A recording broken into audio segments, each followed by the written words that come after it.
हाँ। वन्दितु सौवसीधे धुवमचलमणोवमं गतिं पते गोचामि समयपावड विनमो सुध केवली वणिदम् नमः समय साराय स्वानुभूत्या चकासते चित्स्वभावाय भावाय सर्वभावान्तरचिने। समय सार जी ग्रंथादिराज के सर्वविशुद्ध ज्ञान अधिकार में कल हमारी चर्चा 197 नंबर के कलश के ऊपर चल रही थी, जहाँ पे अमृत चंद्र आचार्य देव कह रहे कि हे ज्ञानी, तुम किसका सेवन करो? अपने तेज का सेवन करो। कैसा है अपना तेज? तो शुद्ध है, एक है और आत्मामय। ऐसे तेज में निश्चल हो जाओ, उसका सेवन करो। यही ज्ञानी बने की दृष्टि है। ज्ञानी इसी एक को ही सेवन करता है और अन्य किसी को सेवन नहीं करता है। अभी 317 नंबर की गाथा के ऊपर चर्चा चलेगी। 317 नंबर गाथा की उत्थानिका में अमृतचंद्र आचार्य देव कह रहे, अज्ञानी वेद एवेति नियमिते। अज्ञानी जो वेदन करता है ये उसका नियम है। किसका वेदन करता है? वो प्रकृति का वेदन करता है। 573 नंबर पेज के ऊपर एक बार 317 नंबर गाथा का पाठ करते। नमो यदि पड़मि भवो सुट्टुवी अज्जाई गुण सत्ताणि गुणधुत्वं पिबन्ता न पणगाणि विसावन्ति। सदुरीत बड़ कर शासनी प्रकृति अभव्य नहीं तजे जो दूध गुड़ पीता हुआ भी सर्प नहीं। अभव्य को कुंद देव बहुत बार याद करते। पीछे भी उन्होंने 11 अंक के पाठी को याद किया था, अभी फिर से याद कर रहे। प्रकरण सरल है, कुछ भी करके वो गले में उतारना चाह रहे कि भाई उपादान में भूल है। कोई भगवान भूल नहीं कर रहा है, कोई कर्म भूल नहीं कर रहे। कोई कहता है साहब भगवान हमारा ऐसा कराते, और कोई कहता है कर्म ऐसा कराते। दोनों अज्ञानी मिथ्या दृष्टि। ऐसे ही यह जीव अपने स्वभाव से शास्त्र आदि पढ़कर भी प्रकृति के स्वभाव में स्थित रहता है, ये कहना चाह रहे। और उदाहरण के लिए क्या दे रहे? दृष्टांत में तो सांप का उदाहरण दे रहे। सांप को दूध पिलाओ मिश्री से मीठा बना हुआ, और फिर भी ये जहरी निकलता है, उगालता है, तो ये सांप का स्वभाव है। ऐसे ही अज्ञानी का ऐसा स्वभाव है। यहाँ तो प्रकरण में अभवी लिया है, बट भवी रह के भी अगर वह उपदेश को ग्रहण नहीं कर पा रहा है, उपदेश के अनुसार अपनी परिणति में स्वभाव का निर्णय नहीं कर पा रहा है, तो ये उसकी स्वयं की भूल है, ऐसा कुछ ये कहना चाहते हैं। अब यह नियम बताया जाता है 574 नंबर पेज पे कि अज्ञानी वेद की है, अर्थात अज्ञानी भोक्ता ही है, ऐसा नियम है। गाथार्थ में सुष्टु भली भांति शास्त्राणी शास्त्रों को अधीत्य अपि पढ़कर भी अभव्य जीव प्रकृति को अर्थात प्रकृति के स्वभाव को न मुच्यति नहीं छोड़ता। गुड़ दुग्धम जैसे मीठे दूध को पिबंतम अपि पीते हुए भी पन्नगा सर्प निर्विष न भवंती नहीं होते हैं। सांप मीठे दूध को पी के भी निर्विष नहीं होता, जहरी उत्पन्न करता है। वैसे ही ये अज्ञानी अभव्य जीव शास्त्रों को भली भांति अच्छी तरह से पढ़कर भी प्रकृति को नहीं छोड़ता, पर द्रव्य के मोह को नहीं छोड़ता, मिथ्यात्व को नहीं छोड़ता, एकत्व के अध्यवसाय को नहीं छोड़ता, और सकारात्मक में लेना है नकारात्मक में, तो अपने स्वभाव को ग्रहण नहीं करता। बात सरल है कि 3 लोक में मेरा त्रिकाली स्वभाव छोड़ के कोई है नहीं मेरा अपना। बात सरल है। ये बाकी जो अजीव तत्व है, आश्रव तत्व है, बंध तत्व है, सब हे तत्व है, छोटे योग्य तत्व है। बहुत क्लियर है बात। पर द्रव्य से सुख मिलता नहीं, बहुत क्लियर है। एक द्रव्य दूसरे द्रव्य का कुछ कर नहीं सकता है, ये वो शास्त्र आदि से सब पढ़ रहा है, फिर भी मानता नहीं, फिर भी जानता नहीं, अनुभूति नहीं करता, प्रतीति नहीं करता, और पर द्रव्य में प्रकृति में ही लीन रहते। टीका में अमृतचंद्र आचार्य देव कहते हैं, जैसे इस जगत में सर्प विष भाव को अपने आप नहीं छोड़ता, सांप ने जहर क्यों नहीं छोड़ा? किसी ने उसे जहर पिलाया, किसी ने कहा है तुम्हें जहर युक्त ही रहना है, वो कह रहे अपने आप नहीं छोड़ता है। सांप का ऐसा स्वभाव है, और विष भाव के मिटाने में समर्थ मिश्री सहित दुग्धपान से भी नहीं छोड़ता, स्वयं भी नहीं छोड़ता, और मीठा दूध पीने के बाद भी नहीं छोड़ता है। इसी प्रकार वास्तव में अभव्य जीव प्रकृति स्वभाव को अपने आप नहीं छोड़ता है, और प्रकृति स्वभाव को छुड़ाने में समर्थभूत द्रव्य श्रुत के ज्ञान से भी नहीं छोड़ता है, क्योंकि उसे सदा ही भाव श्रुत ज्ञान स्वरूप शुद्धात्म ज्ञान के अभाव के कारण अज्ञानीपन है। ये जो दृष्टांत दिया है और सिद्धांत घटित कराया है, इसमें कोई विशेष चीज ख्याल में आती है आपको?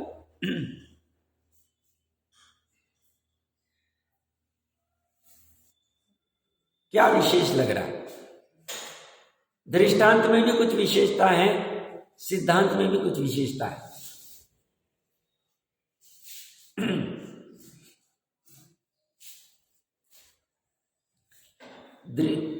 हाँ पता।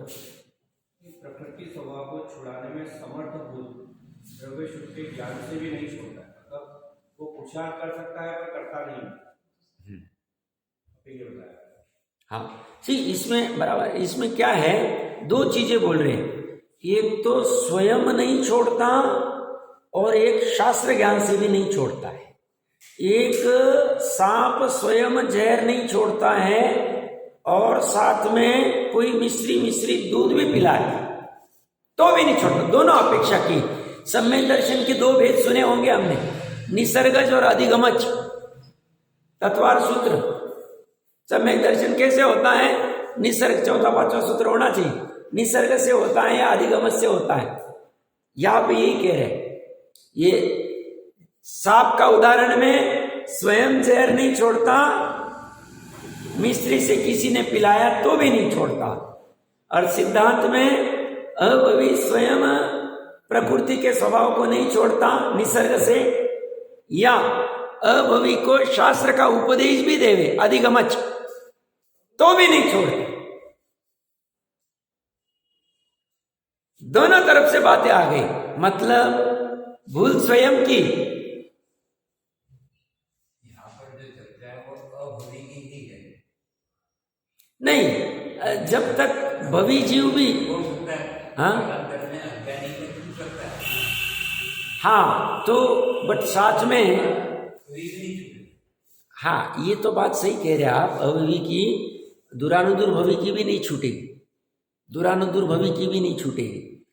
निकट भवी और दूर भवी इनकी छूट सकती है। निकट भवी की थोड़ी काल में छूटेगी, दूर भवी की थोड़े काल बाद छूटेगी।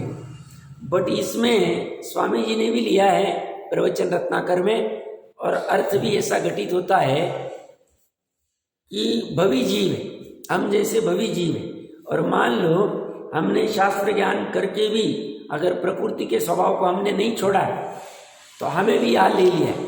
मतलब वो कहना चाह रहे हैं कि भाई परद्रव्य का कुछ भी भूल नहीं, कर्म की वजह से तुम ज्ञान नहीं कर पा रहे हो, ये तुम्हारी भूल है। वो कहना चाह रहे हैं कि अगर वर्तमान में कोई भवी भी जीव है और उसे या तो उपदेश मिल रहा है या तो उपदेश नहीं मिल रहा है, बट फिर भी वो छोड़ नहीं रहा है, तो उसकी स्वयं की भूल, ये वो कहना चाह रहे हैं।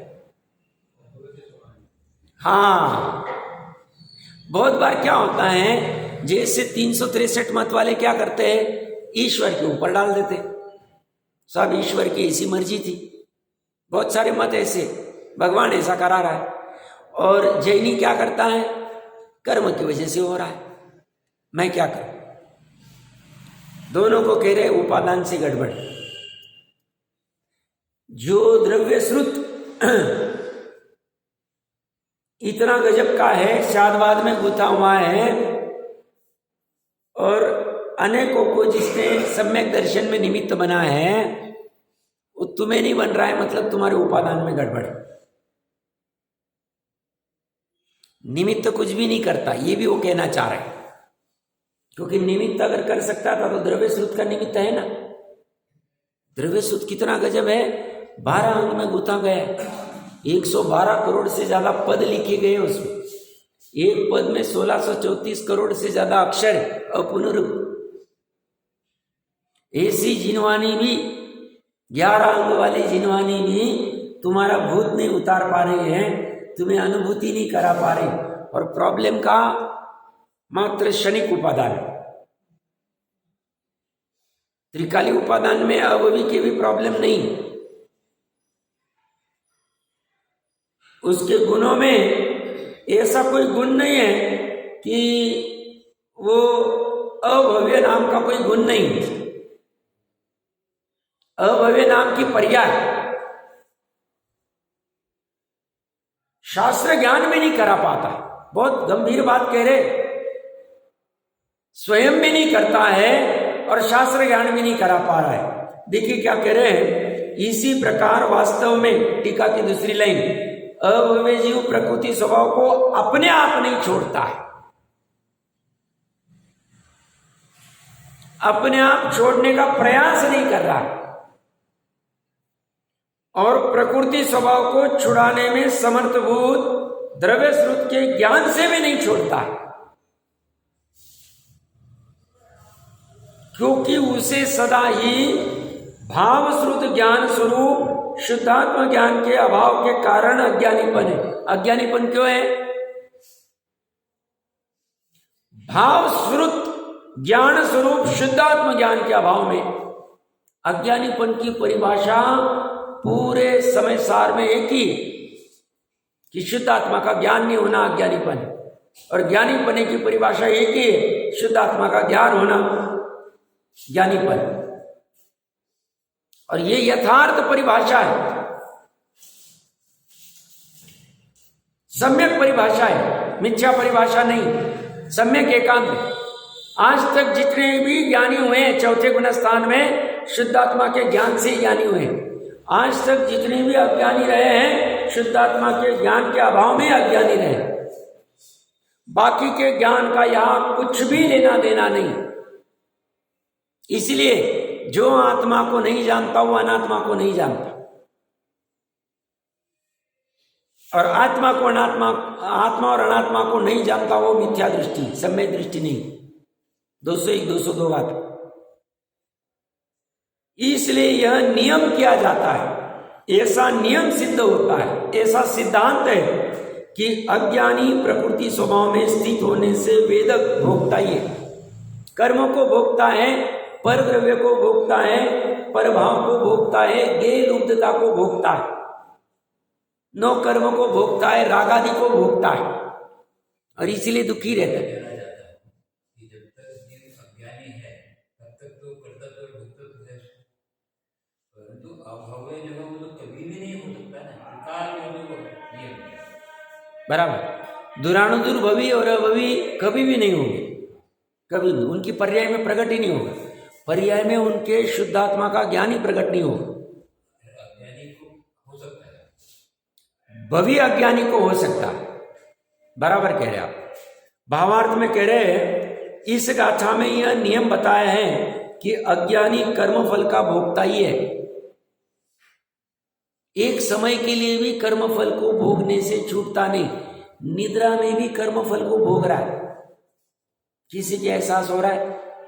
सब क्या बात करें, निद्रा में तो हमें पता ही नहीं चलता।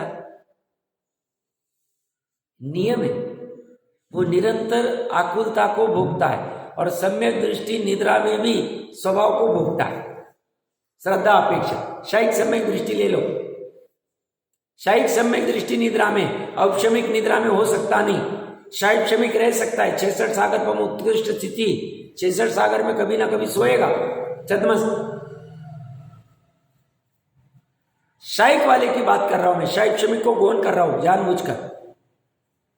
शायक वाला सो रहा है तो भी शुद्धात्मा स्वभाव को भोग रहा है, और अज्ञानी निद्रा में भी कर्मों को भोग रहा है, प्रकृति को भोग रहा है। आप कहेंगे हमें कुछ महसूस ही नहीं, हमें कुछ दुखी नहीं।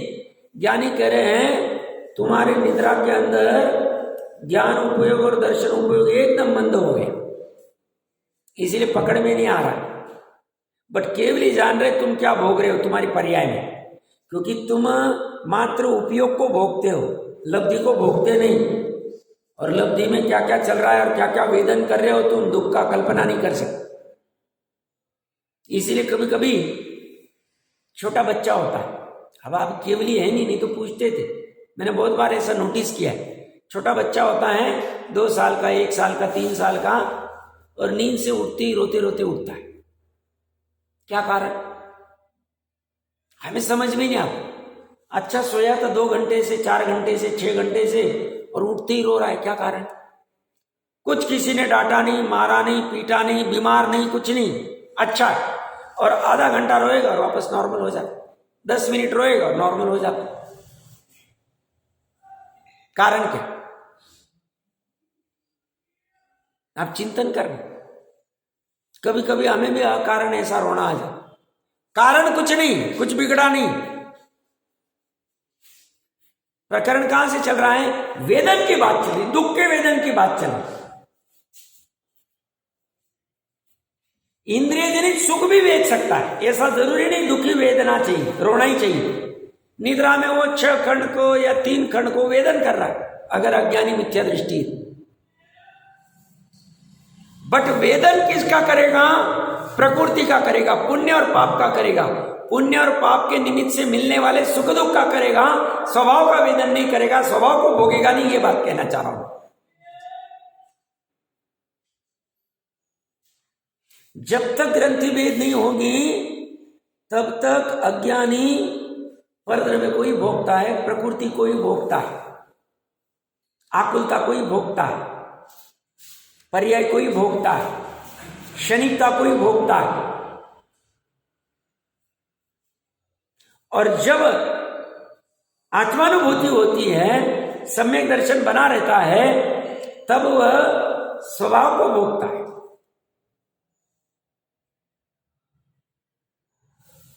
इतना महत्व है। खाना पीना सब करते हुए भी हमें लगता है मुनिराज का कैसे होते होंगे, खाना करते करते उनका सम्यक दर्शन छूट जाता होगा, ज्ञान मिथ्या ज्ञान हो जाता होगा। सब भोजन करना आत्मा का स्वभाव नहीं, भोजन करने चले गए मुनिराज, बांधते ऐसा समिति आदि पूर्वक कर रहे, बट उनका अज्ञान हो जाएगा। देखो अज्ञान है तभी तो भोजन कर रहे, भैया ऐसा नहीं।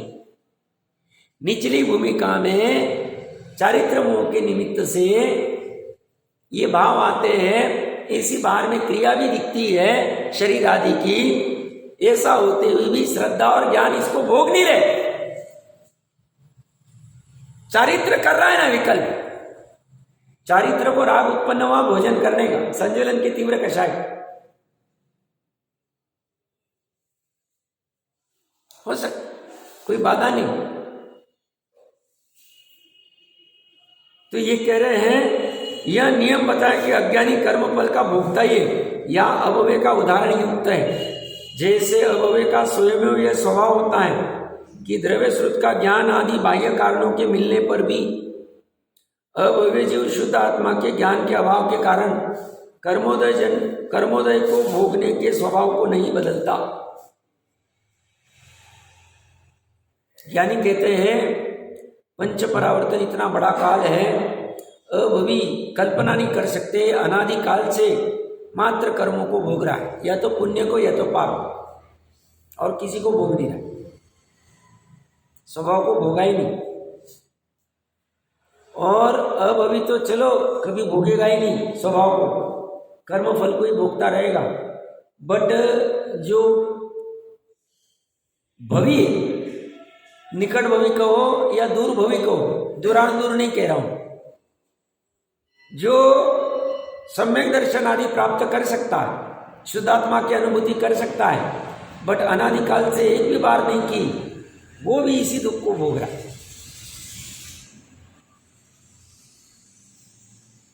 वो भी इसी को भोग रहा है।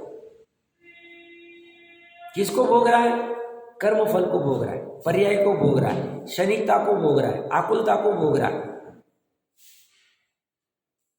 स्वभाव को भोग नहीं रहा है। स्वभाव इतना गजब है, शब्दों में बयान नहीं कर सकते, अद्वितीय अनुपम।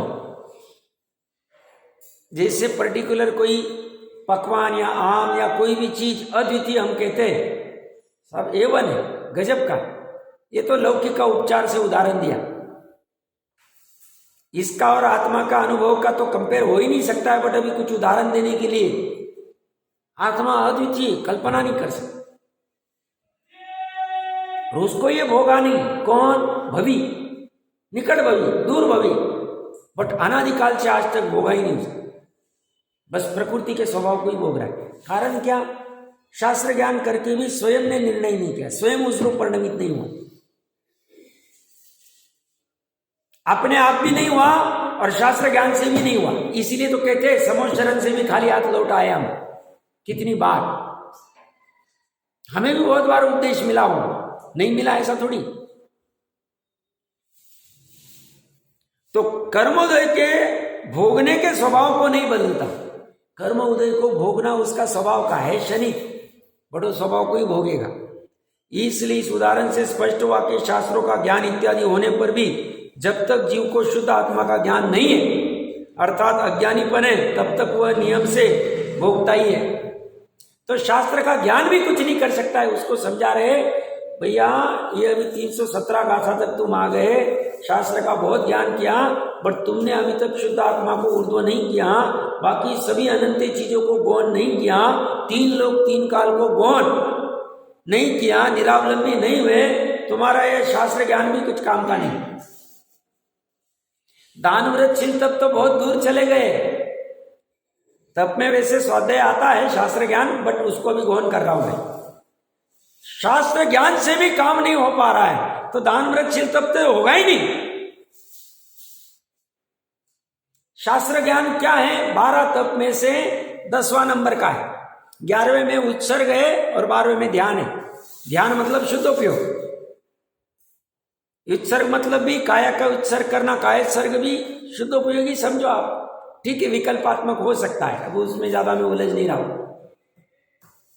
इसके बाद शास्त्र ज्ञान का नंबर आता है। वो शास्त्र ज्ञान भी काम नहीं करा पा रहे, तो अंशन कुछ करा देगा, औमोदर्य कुछ करा देगा, रस परित्याग कुछ करा देगा, वृत्ति परिसंज्ञान कुछ करा देगा, प्रायश्चित्त कुछ करा देगा। प्रायश्चित्त अभी भी करता होगा, विकल्पात्मक, निश्चय वाला नहीं, व्यवहार वाला। उसे भी खेद होता होगा विकल्प में, मैंने इस व्यक्ति का अच्छा नहीं किया, अभी को भी होता होगा। विनय वो भी करता होगा, सुदेव सुगुरु सुधर्म का।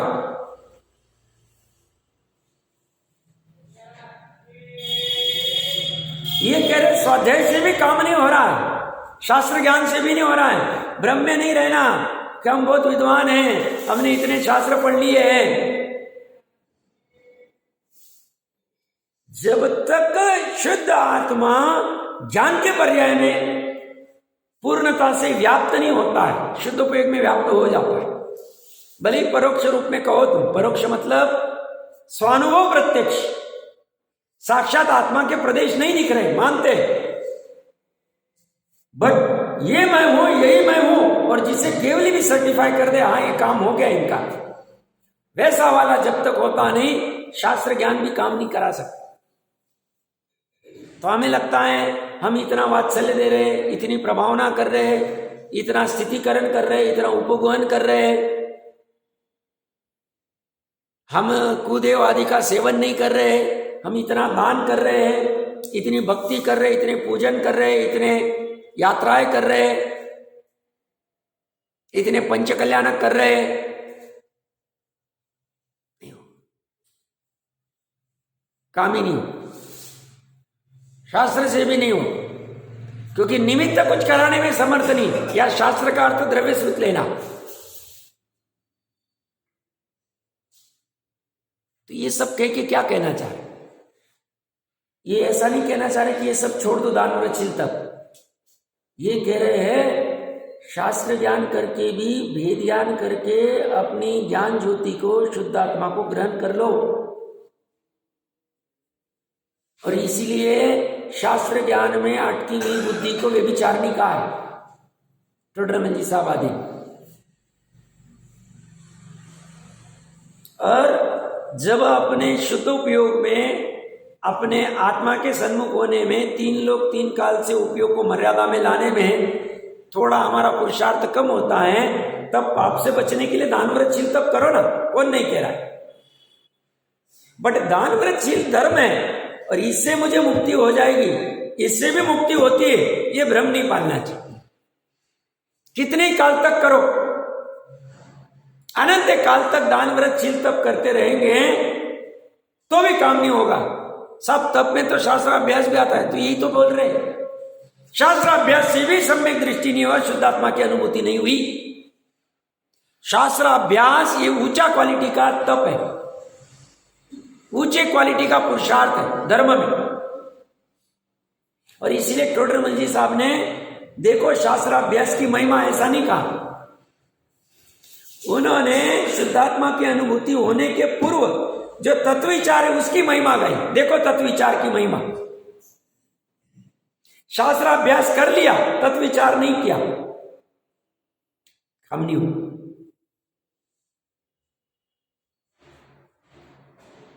इसलिए कह रहे हैं ये कर्म उदय को भोगने का स्वभाव नहीं बदलता है। इसलिए इस उदाहरण से स्पष्ट हो गया, शास्त्रों का ज्ञान इत्यादि होने पर भी जब तक जीव शुद्ध आत्मा का ज्ञान नहीं करता, मतलब ये बहुत अच्छे शास्त्र ज्ञानी, शास्त्र का ज्ञान करने वाले विद्वान कहो या सामान्य जीव भी, हम जैसे जीव भी तो शास्त्र स्वाध्याय करती नहीं करते, ऐसा थोड़ी, हम भी अपनी शक्ति प्रमाण करते हैं। बहुत से शास्त्र सब लोग, आप लोगों ने भी पढ़े होंगे, अच्छी बात है। ये करके कहीं ना कहीं उसको सारांश करना चाहिए, समेटना चाहिए, और एक तरफ अपना स्वभाव और दूसरी तरफ स्वभाव का निर्णय और दूसरी तरफ पूरा 3 लोक 3 काल, ये खड़ा करके लक्षण आदि से बराबर भिन्न भिन्न करके बीच में प्रज्ञा श्रेणी को अच्छे से पटक के और इन बाकी सभी को गौर करके इस स्वभाव को ऊर्ध्व कर लेना चाहिए।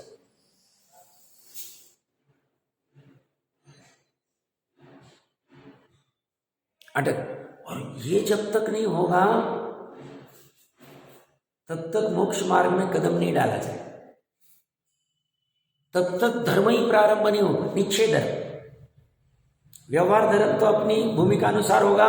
बाहर के जीव भी कहेंगे बहुत अच्छे धर्मी जीव है, रात्रि भोजन नहीं करते हैं, अलुप्याज नहीं खाते हैं, भक्ष्य करते हैं, न्याय नीति से रहते हैं, सब कुछ कहेंगे, अच्छी बात है। ये छोड़ना नहीं, ये छोड़ने के लिए उपदेश नहीं दे रहे, ये तो रखना, बट वहीं पे अटक नहीं जाना।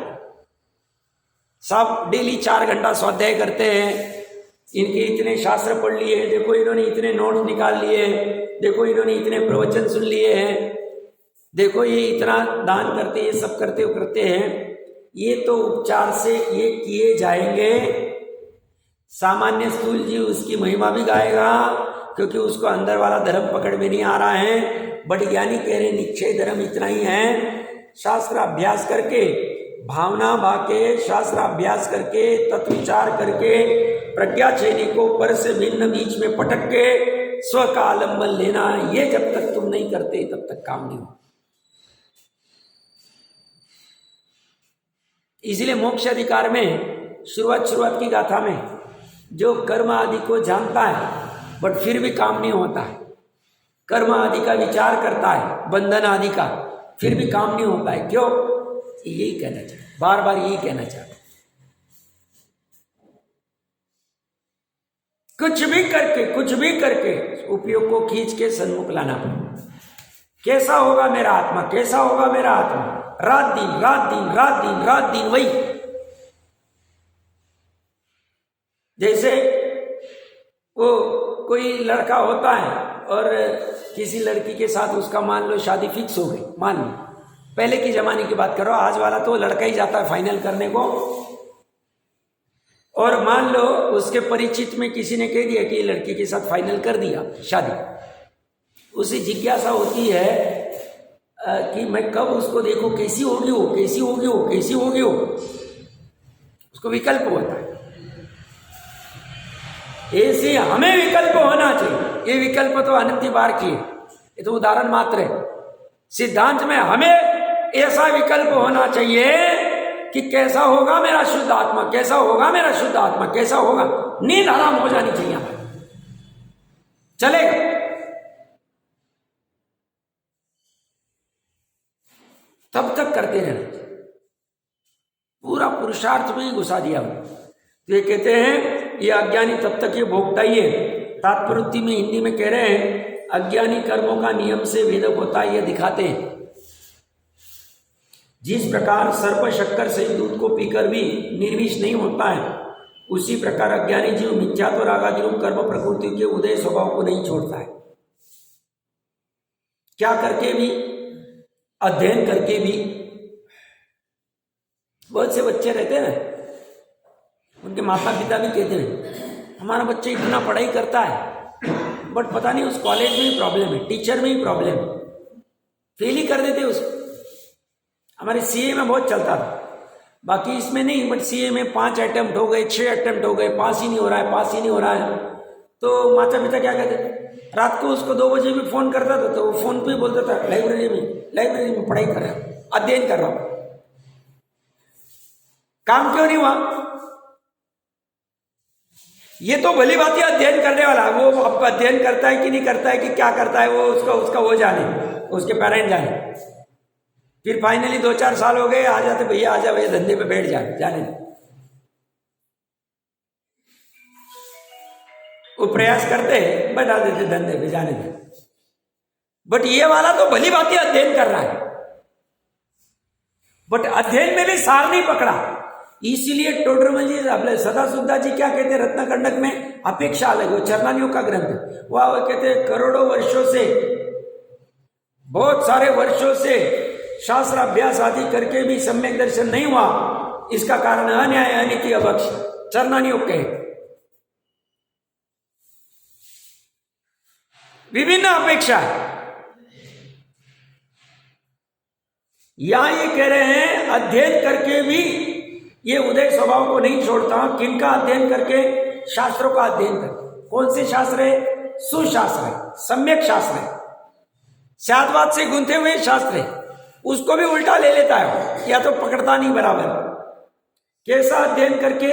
अच्छी तरह सुष्टु भी, अच्छी तरह पढ़कर भी, भली बात ही पढ़ लिया। किस कारण से नहीं छोड़ता है? वीतराग स्व संवेदन ज्ञान का अभाव होने से। कर्म उदय होने पर मिथ्यात्व राग आदि से तन्मय होता है, इस कारण से वह कर्म के उदय स्वभाव को नहीं छोड़ता है। कर्म के उदय स्वभाव को छोड़ता नहीं, भोगता ही रहता है। कुंद आदि आचार्य देवों को बहुत दया आ रही है ऐसे जीवों के ऊपर।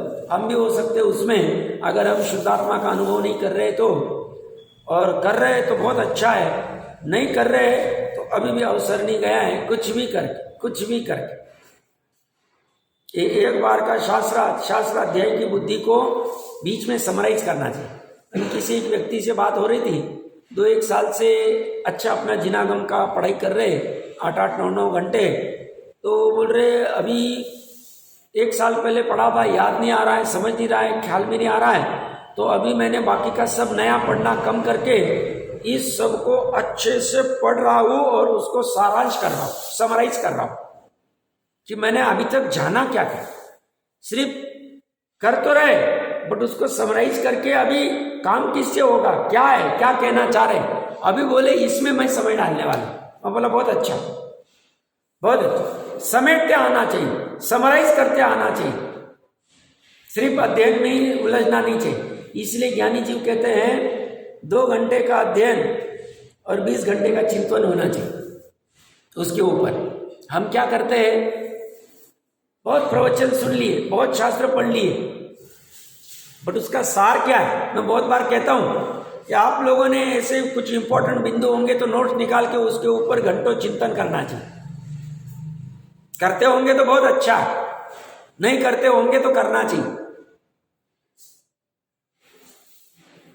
कि आज की चर्चा का सारांश क्या है, क्या क्यों कहना चाह रहे, क्या बात ऐसे शुद्धात्मा में ऐसा क्या है कि उसका ज्ञान नहीं हुआ तो ये प्रकृति में ही रहेगा और ये कभी हो ही नहीं पाएगा, ऐसा कैसा कह रहे। ये सब चिंतन करना चाहिए। हम भी 10, 20, 50 सालों से तो पढ़ ही रहे, सिनवानी तो सुन ही रहे, ऐसा थोड़ी फर्स्ट टाइम ही चल रहा है। बट कारण क्या है, वो जो एक स्टेप पहले रुक गया। मैंने थोड़े दिन पहले उदाहरण दिया था, थोड़े महीनों पहले,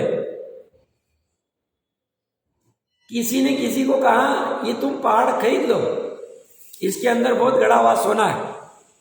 उसने कौड़ी के मोल में खरीद लिया, पहाड़ की खुदाई कर रहा है, प्रयास कर रहा है, महीनों से कर रहा है, 1 साल हो गए, 2 साल हो गए, मिल नहीं रहा, छोड़ दिया, ठग दिया। व्यक्ति अच्छा था, ठग दिया बोले, और ऐसा करके उसको वापस कौड़ी के मोल में दूसरे को बेच दिया। और हुआ क्या, जिसने लिया उसने जैसे पहला डाला सोना ही सोना, धन ही धन निकला।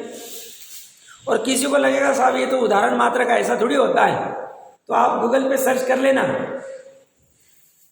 रशिया ने 70-80 साल पहले, 100 साल या जितने भी हुए होंगे देख लेना चाहिए, रशिया को कुछ फाइनेंशियली प्रॉब्लम थे, उसके पास ऐसी बंजर भूमि थी। अमेरिका को कहा ये ले लो, हमारा डेप्ट बहुत हो गया, लोन बहुत हो गया, नाम भूल रहा हूं मैं उस जगह का। तो रशिया ने कौड़ी के मोल में वो जमीन दे दी उसको, एकदम कौड़ी के मोल, 2 रुपये एकड़, एग्जाम्पल बोल रहा हूं मैं, इतने मोल में दे दी वो जमीन। और अमेरिका ने जब उसके अंदर गए तो ऑयल आदि के बहुत सारे उनको स्टॉक्स मिले, साटे ऑयल मिल गया, जैसे ईरान इराक में होते ऐसे बहुत सारे मिले, चांदी हो गई। प्रकरण कहां से निकल रहा है, रुकना नहीं, थकना नहीं। हम सालों से कर रहे साहब, ऐसा हो रहा है, कोई मजा नहीं आ रहा है, आत्मा मिलेगा नहीं, थकना नहीं, प्रयास चलने देना चाहिए। हाँ, अपनी क्या भूल हो रही है, अध्ययन में क्या गड़बड़ हो रही है, निर्णय में क्या गड़बड़ हो रही है, तत्व विचार में क्या गड़बड़, वो निकालना चाहिए। हाँ, ऑयल, तेल, पेट्रोल आदि मिले। अब आगे की गाथा 318 नंबर की, इसके ऊपर उत्थानिका में अमृतचंद्र आचार्य देव लिख रहे हैं, ज्ञानी त्ववेदक एवेति नियमिते। ज्ञानी अवेदक है, अज्ञानी की चर्चा हो गई। अब ज्ञानी वेदन ही नहीं करता, मतलब राम वनवास का वेदन नहीं कर रहे, कर्म के उदय में उनको वनवास मिला, वेदन नहीं कर रहे।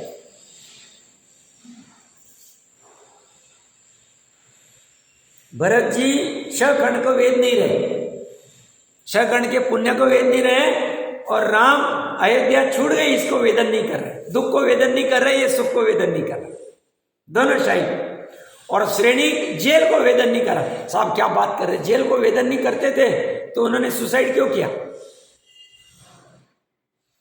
सुसाइड में श्रेणी का सिर्फ 2 ही भूल थी। एक भूल थी चारित्र मोह कर्म के उदय के निमित्त से चारित्र के गुण का भैरव विकारी पर्याय होनी, एक उतनी एक भूल अप्रत्याख्यान वाली। और दूसरी उसके मन वचन काय के निमित्त से जो आत्मा के प्रदेशों का चंचलपना होता है कि मैं अपना सुसाइड कर लूं, इतनी दो गलतियां उसकी मुख्य रूप से थी। और वीर्यांतराय का वैसा क्षेत्र, श्रद्धा ज्ञान की कोई भी गड़बड़ी नहीं थी, किंचित मात्र भी गड़बड़ नहीं। शायद श्रद्धा की बात कर, और शरीर की क्रिया का तो आत्मा कोई करता ही, कोई सवाल ही नहीं। अब यह नियम करते हैं, ज्ञानी तो कर्मफल का अवेदकी है। एक बार पाठ करते हैं, निर्वेद समावन्नो नानी कर्म फलम पियाणेनि मौरम कड़ुयम बहुय मवेद गोतीर्ण सोई।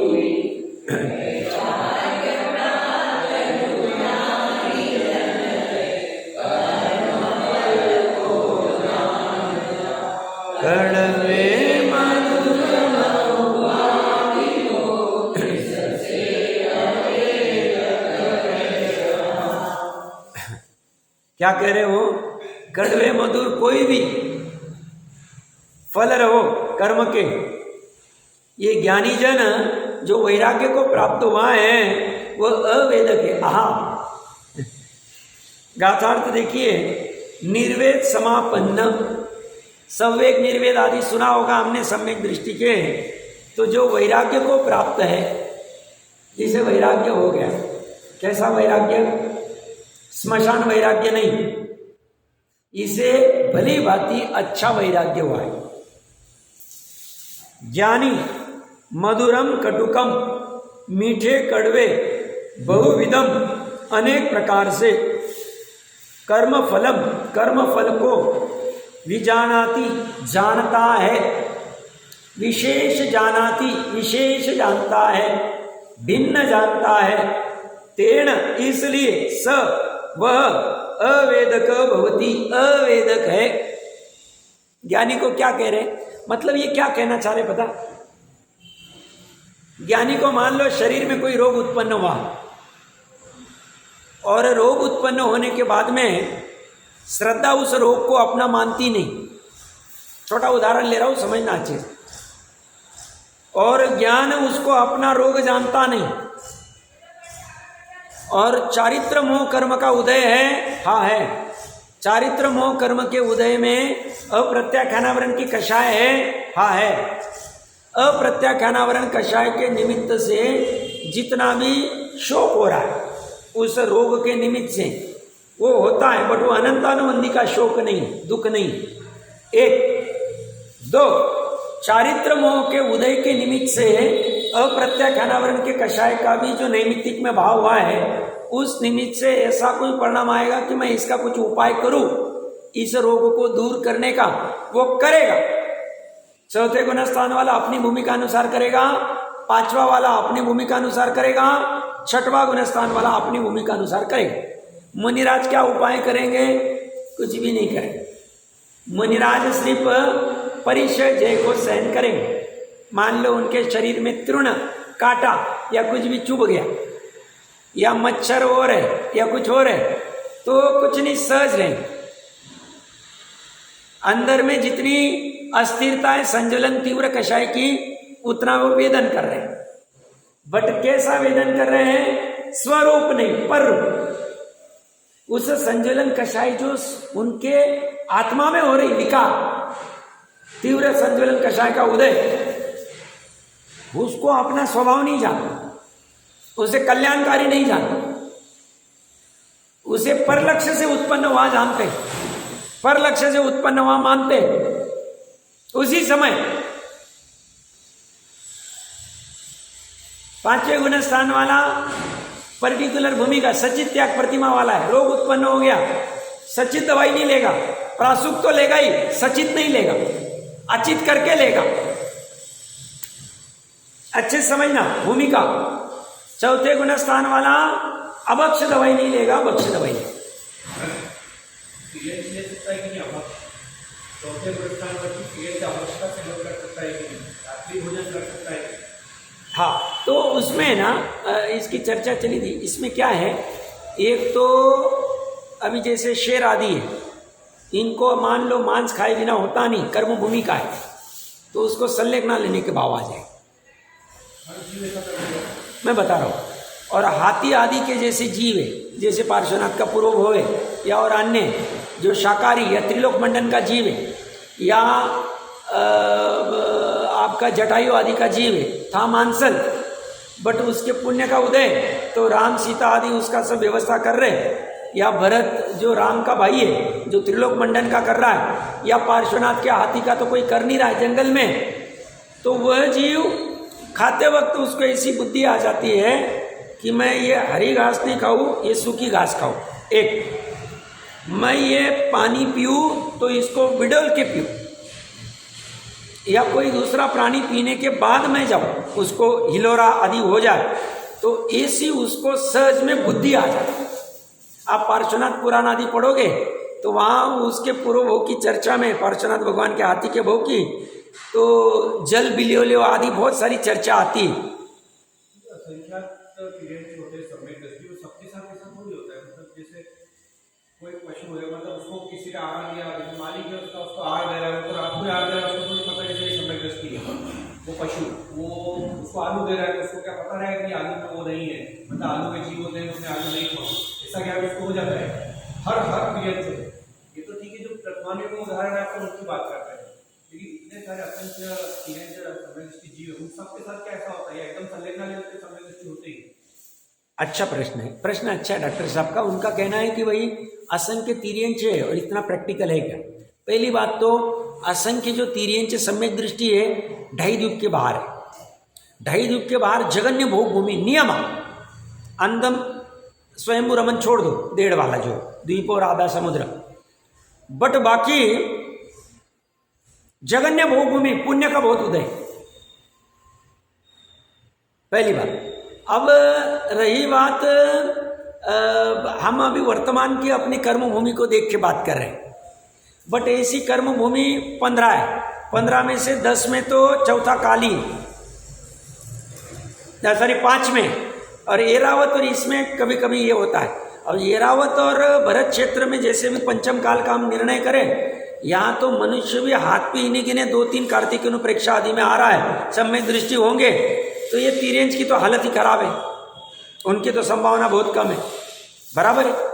अब बाकी जो 30 अकर्म भूमियाँ हैं जहाँ पे आपके हेमवत हिरण्यवत आदि जो होती है, ये उत्तर कुरु देवकुरु, ये उत्तम आदि जो 10-10-10 है 30, यहाँ पे तो पुण्य का उदय प्रचुरता से, तो मीठी घास होती है वहाँ पे, तो वहाँ तो पॉसिबल है।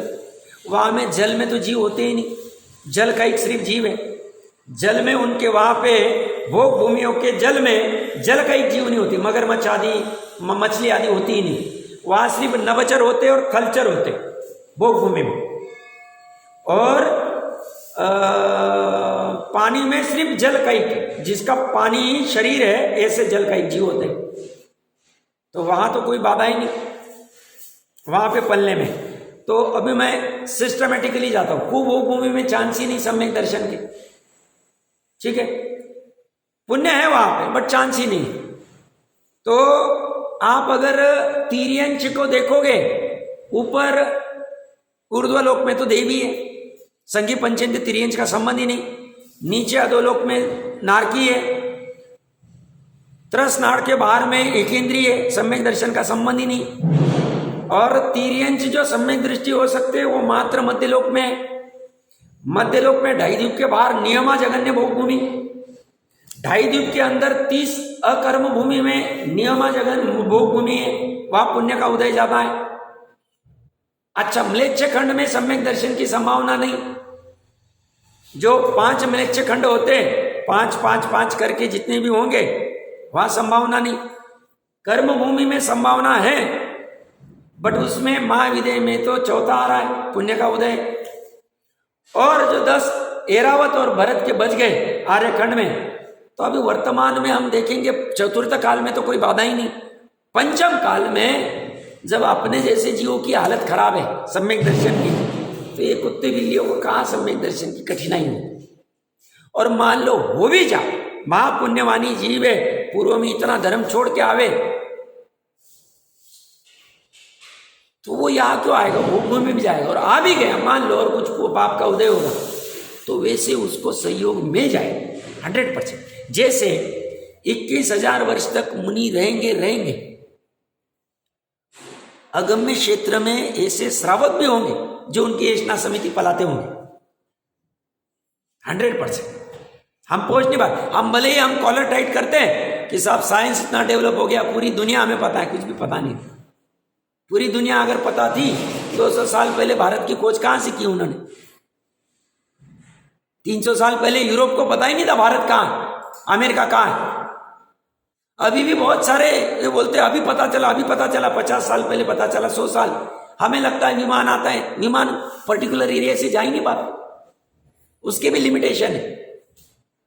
तो अगम्य क्षेत्र में जैसे सच्चे मुनिराज भी हैं, उनकी पालनी कराने में निमित्तभूत ऐसा समिति आदि का कराने वाले श्रावक भी हैं, वैसे ही अगर मान लो अभी वर्तमान का पंचम काल भरत क्षेत्र और इसके आर्यखंड की बात कर रहा हूं, ऐरावत के, वहां वैसा उसको बराबर निमित्त मिल जाता, उपादान के योग्य निमित्त 100%। कांजी स्वामी की उपादान की योग्यता थी, दाम जी भाई खड़े हो जाएंगे, फिर कहीं भी रहो, कहीं भी खड़े रहो, निमित्त खड़ा हो जाए उस अनुकूल, जैसी जिसकी सामर्थ्य 100% खड़ा हो जाए, होता है ऐसा निमित्त। अभी जैसे मेरे जैसे जीव को इस धर्म मार्ग में आना है, निमित्त खड़े हो गए। और जिनके यहाँ घर में अभी उपादान है, निमित्त खड़े, उपादान से काम नहीं हो, उपादान की ताकत है, वैसे उसको क्षेत्र मिल जाएंगे, उसका सब वैसा हो जाए 100%। मैं अपने उदाहरण से देता हूं। अब मेरा और यहाँ का क्या लेना था सनावत का, आप बताइए, वैसे उसको मिल जाएंगे, निमित्त मिल जाएंगे। तो तिर्यंज को भी मिलना असंभव नहीं। ऐसा पुण्य का उदय, उपादान की वैसी भावना और नैमित्तिक रूप में वैसे अघाती कर्म के उदय के निमित्त से सब साताविधि आदि के निमित्त से वैसे मिल जाते 100%। मिलेंगे उतने प्रमाण में मिलेंगे जितना पुण्य का उदय होता है 100%। इसमें आपको और भी विशेष, मतलब मैंने तो अपनी शक्ति प्रमाण उदाहरण दिए और आपको ये कर्म भूमि देख के ऐसा लग रहा है, बाकी पुण्य का जो वही बहुत तिर्यंच आदि सहज हो जाता उनका। पुण्य के फल में हो सकता, पुण्य का फल इतना हो, जैसे आप देखो 700 करोड़ में अपने लोगों का पुण्य का उदय ज्यादा है, जिसे जिनवानी आदि सुनने मिल रही। कारण वही क्षेत्र में अपने को वैसे विकल्प, जैसे आप इंजीनियर है, आप डॉक्टर है, मैं सी हूँ, हम भी बॉम्बे पुणे में रह के करोड़ों कमा सकते, बट अपनी बुद्धि पुण्य के उदय जुड़े से क्यों आप ऐसा निमित्त सब साथ में चलता है। तो ये अपेक्षा से होता है। आज का समय तो आ गया है। इसमें टीका की पहली लाइन पढ़ के आना, ज्ञानी तो जिसमें से भेद दूर हो गए, ऐसा भाव श्रुत ज्ञान जिसका स्वरूप है, ऐसे शुद्धात्म ज्ञान के सद्भाव के कारण पर से अत्यंत विरक्त होने से प्रकृति के स्वभाव को स्वयं छोड़ देता है। इसमें जिसमें से भेद दूर हो गए ऐसा भाव श्रुत ज्ञान, मतलब क्या कहना चाह रहे विचार करके आना महत्वपूर्ण है। हम चर्चा करेंगे विस्तार।